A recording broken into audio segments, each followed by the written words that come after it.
You had two offers. One paid a few $1,000s more a year, so you took it. Obviously, more money is more money. Except a year in, you are the one eating dinner at your desk, finishing your notes at 9, and your friend who took the lower offer is home by 5:30 with her evenings intact.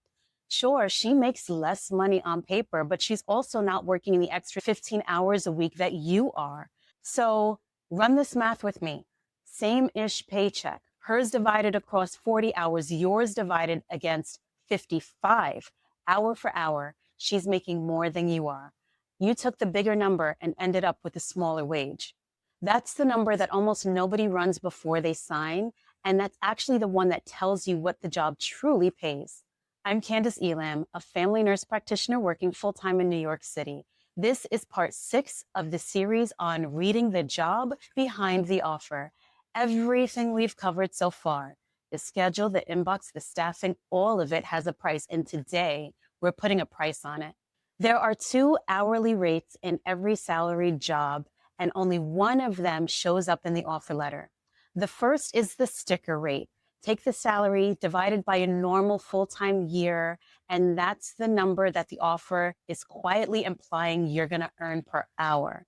It assumes that the work hours on the schedule are 40 in and 40 out. The second is your effective hourly rate. And this is what your salary works out to based on the hours you really work, not just the hours that are officially on your schedule. And for a lot of NPs, the hours you really work and the hours on the schedule are two vastly different numbers. Here's the mechanism that makes that gap matter. And it's the same one that runs underneath this whole series. You are salaried, and in primary care, that means that you are outside of overtime protection. The salary is a fixed amount for the job, no matter how many hours the job turns out to take. So when the work runs past your scheduled hours, nothing pays you extra for those hours. There's no overtime that kicks on at hour 41. The salary just stretches to cover whatever work you do beyond the 40. And every hour it stretches to cover pulls that real wage down. The sticker rate stays the same on paper, but your actual wage, what you're making per hour, drops with every night you stay late. So where do those extra hours come from? Well, you already know because we spent 5 videos on them. They come from the inbox that has no time built into the schedule. So the results and the refill requests, those things, they move into your evening because the visits are the billable part of the workday. From the schedule that's built a little too full to the day that runs past its edges, from the staffing that's short so that you're doing the work that was supposed to route to somebody else. Every one of those is hours, and hours are the denominator here. The more of them that the job quietly adds, the less each one is worth because the paycheck at the top has not moved. Picture it simply. 2 NPs, identical salary, one finishes her work inside of the scheduled 40, the other needs 50 hours to get the same work done. 10 of them take place at home when the family's asleep. It's the same paycheck. But the second NP is dividing hers across 50 hours instead of 40. So every hour she works is worth about a fifth less than the hours of that other NP. And nothing in the offer letter says that. The offer letter can't say that because the offer letter only knows the sticker price. And that's why which offer pays more is often the wrong question. The salary is the numerator, the job design decides the denominator, and that denominator is where the money actually is. This is also why getting that job design in writing matters so much, not just the salary. The salary, it's gonna be in the contract. The things that decide your real hours, the admin time, the visit cap, the coverage, often aren't there unless you have them put there. My free Get It in Writing checklist is the promised versus delivered list for exactly that. It's linked in the description below. Once you see that second rate, 2 things change. The first is that the higher salary can truly pay you less.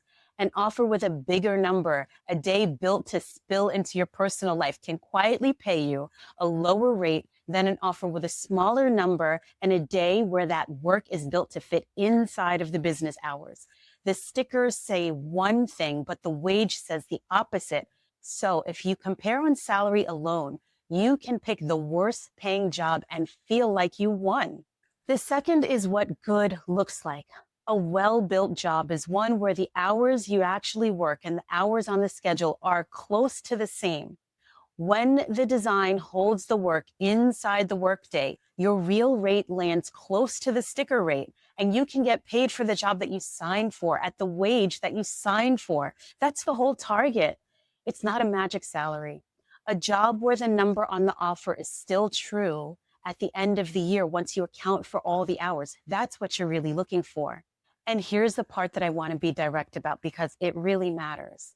You cannot fix a bad denominator by working faster. Speed just means that you hit the same wall a little faster. The number of hours that a job takes is set by how the job was built, not by how quick you are, which means your real rate is decided before you ever start. In the design, either you've investigated it or you haven't. That's the thing you read in the offer, not the thing that you try to outrun after the paperwork is already signed. Now, running your actual number, taking a specific offer, estimating the real hours it will cost you to work, including that work that follows you home, and landing on what it truly pays per hour. That's the math. And that's exactly what the offer and contract decision kit does with you. It has a built-in calculator, and you put in the real offer, the real hours, and it shows you the wage underneath the salary so that you can lay two offers next to each other and see which one actually pays more per hour. It's linked below. And a deeper picture of how the money works in primary care, that's coming with its own kit in the Chart Smart Careers line. I'll be linking that soon as well. Next in this series, we get into scope, your license, and safety, that part of the job that can cost you far more than a low hourly rate ever will.